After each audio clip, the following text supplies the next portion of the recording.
Hello and welcome to our ninth day of remote learning. We have 2 weeks left of remote learning here, and then the third week would be finals week, and that is our makeup day to catch up on anything that you've missed and get any last minute help that you might need. So, with that in mind, we are going to do a circuit similar to one we did not too long ago before we went on COVID hiatus. And that is the birth date circuit. And when we did the birth date circuit, we worked with a 7-segment display. So let's go ahead and create a new circuit so that we can get started doing that. And we'll move on from there. So I'm going to go ahead and click on Create Circuit, Circuit here. It's going to bring up a new circuit for me. And I'm going to go ahead and get my Arduino out. That's the first thing I want to do. Get my breadboard Arduino, click on it, it pops up over here. Click it down in place, and then zoom all to get it where we want it to be. And then we're going to add to this a 7-segment display. So we're going to go back to our basic components, and we're going to scroll down. And guess what? We're not going to see it here, are we? So we're going to need to actually click on Components All, and it's going to open up a wider array of items that we can use. And we're going to keep scrolling down until we come to, there it is, the 7-segment display. I'm going to click on him and bring him over and put him in place, excuse me. Put him right there, that's fine. And when we go to look at this 7-segment display, it does have a decimal point. We're not going to use that particular item in it. We're just going to use our 7 segments. But each pin that lines up has an indicator. So I can click on it. So that says E. So that's segment E. D. This is common. So when you come to common, that's our power. We're either going to have it grounded, which means it's a cathode type 7-segment display, or we're going to have it powered, which would be an anode type. So either way, it doesn't matter. We can program those either way to do whatever we need. So we have ED, CB, decimal point, excuse me, C and then a decimal point. We're not going to use this pin right here. We're not going to use the decimal point. So don't worry about that one. When we go across the top, here, we'll see we have G and F. Then we have our common, which is where we have to power both sides of this. Then we have A and B. So it starts here with A, B, comes down to the decimal point. We're going to skip it. C, D, E, F. Oops, F, B, excuse me. And then F and G are up here at the top. So here we go. We got to do a little thinking about that. So let's remember, what are the 7 segments of a 7-segment display? So a 7-segment display has 7 segments, and in this case a decimal point. A, B, C, D, E, F are all around the outside, starting with the top segment, and then G is in the middle. So A, B, C, D, E, F, and then G. So for this activity, I've already assigned you some pins. You don't have to use my pin numbers. You can change them, but if you want me to help you when I look at your code, having those pin numbers matching what I'm used to looking for will make it a little easier. But it doesn't matter. You can pin these 1, 2, 3, 4. If you want to start with pin 1 and go to pin 7, that's fine. It will work just fine doing that. So let's go back and look at our screen here. So we've got these pins. I said I'm going to start pin A is at number 7. So I'm going to find pin A on here. Pin A, I believe, is right there. So I'm going to start to wire down and around and into pin 7. Oops, I missed it. There we go. So down around into pin 7. Looks fine. I can live with that. Clean it up a little bit. So that's pin A. Then I said pin B is pin 8. I'm just going to keep going around as I keep going. So pin B right here is going to go to pin number 8.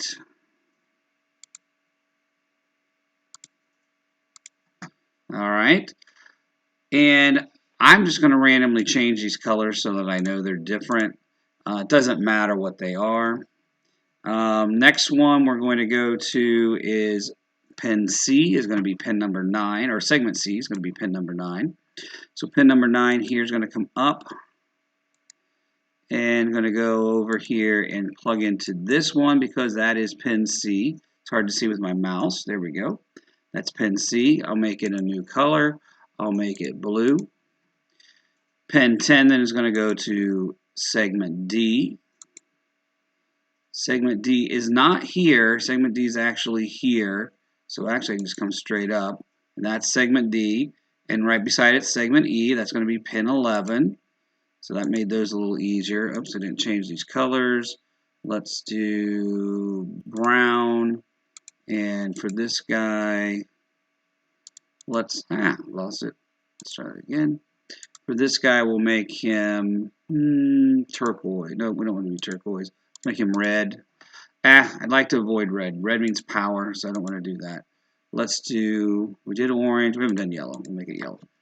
All right, so we've got A, B, C, D, E. We have F and G. So first of all, G is the one on the outside, F is the one on the inside. So if I'm going to be consistent, I'm going to come around, come up here, a little higher, come over and come down into that pin.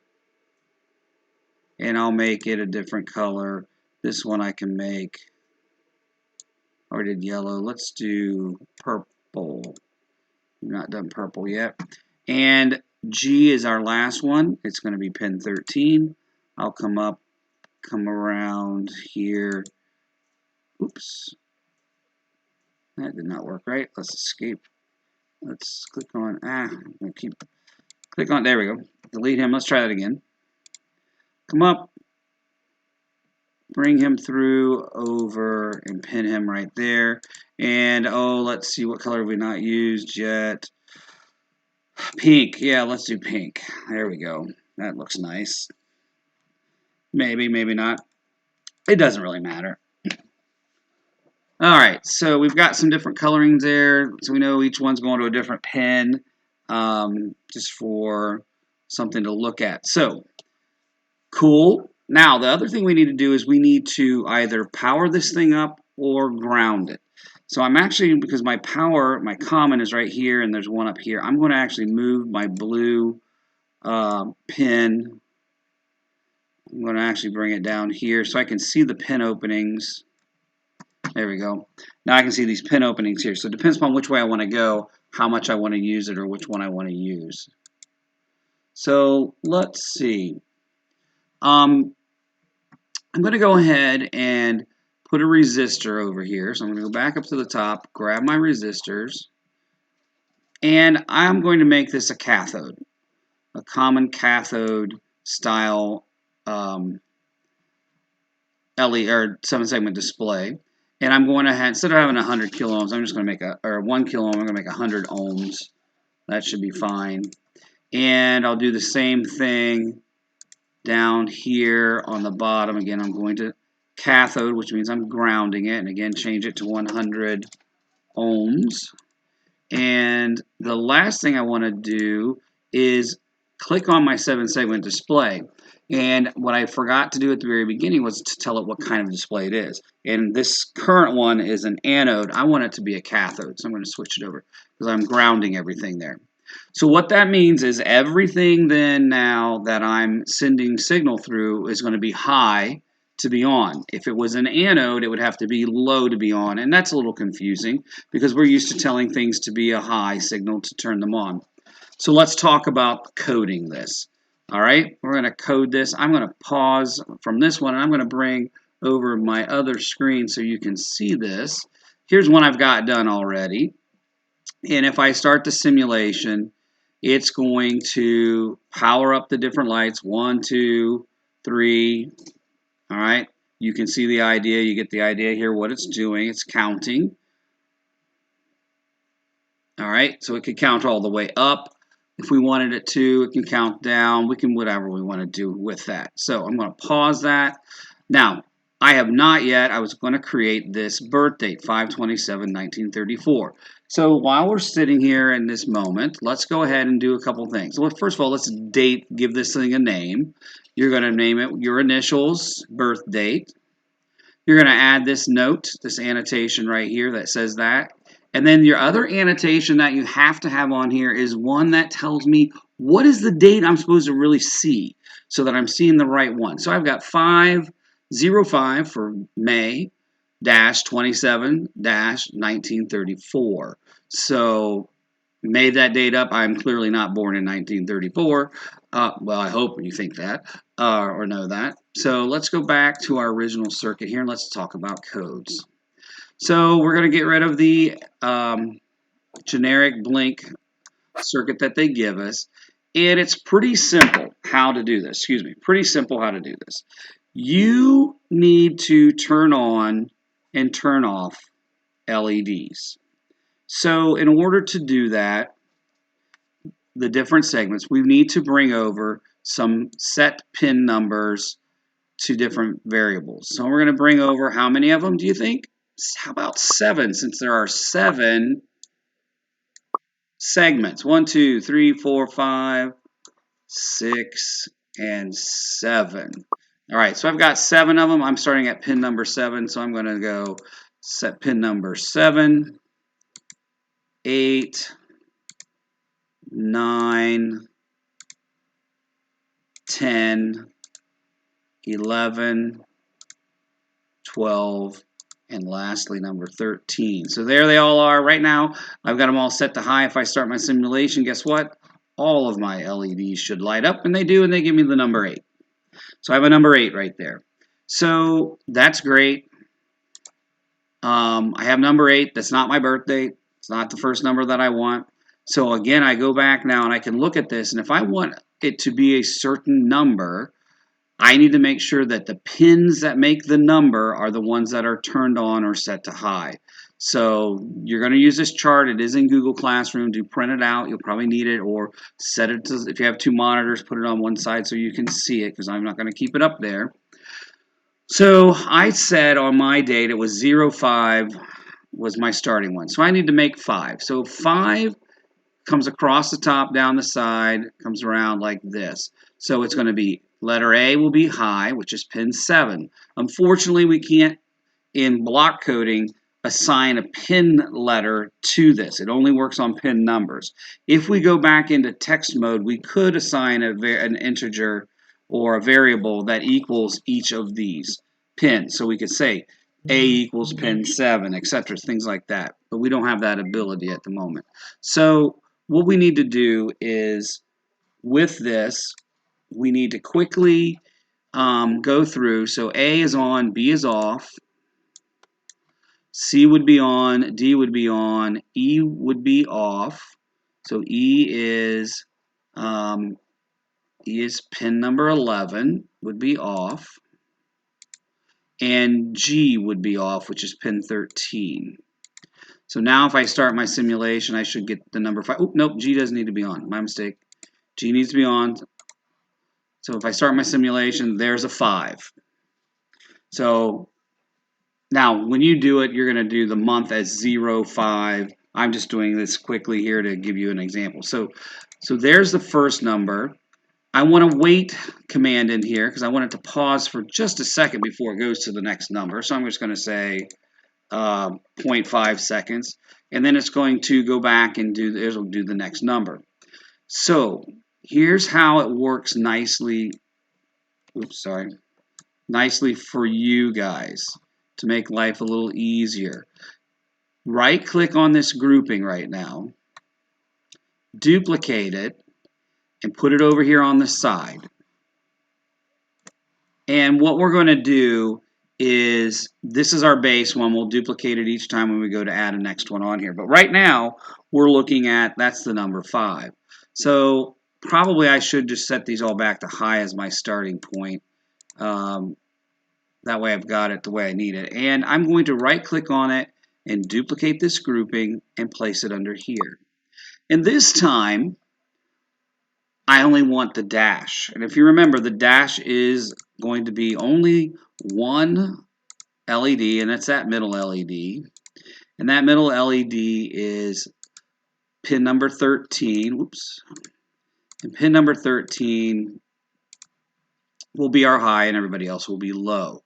So it's going to go through my code, and for some reason it's going to kick over here and do this code again. So I'm just going to go ahead. If I were you, I would go ahead and save this, put in each number that you want to make your code up so that it flashes your birth date, and then we'll go at the end. You can put that last one, or you can get rid of this, or however you need to do it. But let's go ahead. It's going to roll through this, and it's going to kick over here and do this one. But that's okay. We're not worried about that for what we're doing. So here, let's watch it happen. So it's going to go 5. Oh, it didn't like that. So it's not liking something. I think it doesn't like that I have this here. So let me put this down here at the bottom. Oops, scroll down. All right, let's see what happens. Doesn't like G to be on. And G is set to pin 13, which is my LED. So it's not liking G by itself, interestingly. So that means there's too much power probably going through that. So let's see if we can modify these resistors, and let's make them 200. Let's make them 300s. 300s, and we'll make this one 300 and see what happens if that works now. Yep, that's what it was.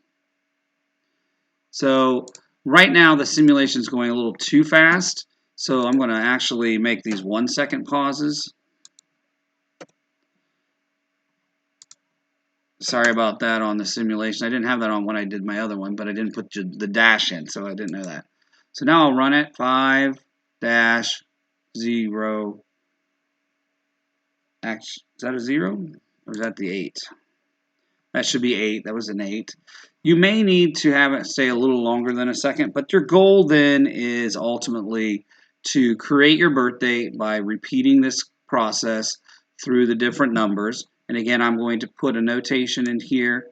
I'm going to name this thing first, JLL-birthdate, and put my notation on. My notation is Jeff Pumpkins, my name, birth date, and I have to scroll back here because I did not spell anything correctly. And then I want one more notation with what the actual date that I'm putting in here is going to be. As I said, mine's going to be 05-13-1934, I think was what I had told you originally. Now, how about 5/27/1934? So not quite what I had originally said, but that's okay. 27. There we go. Now we're matching what the original one was.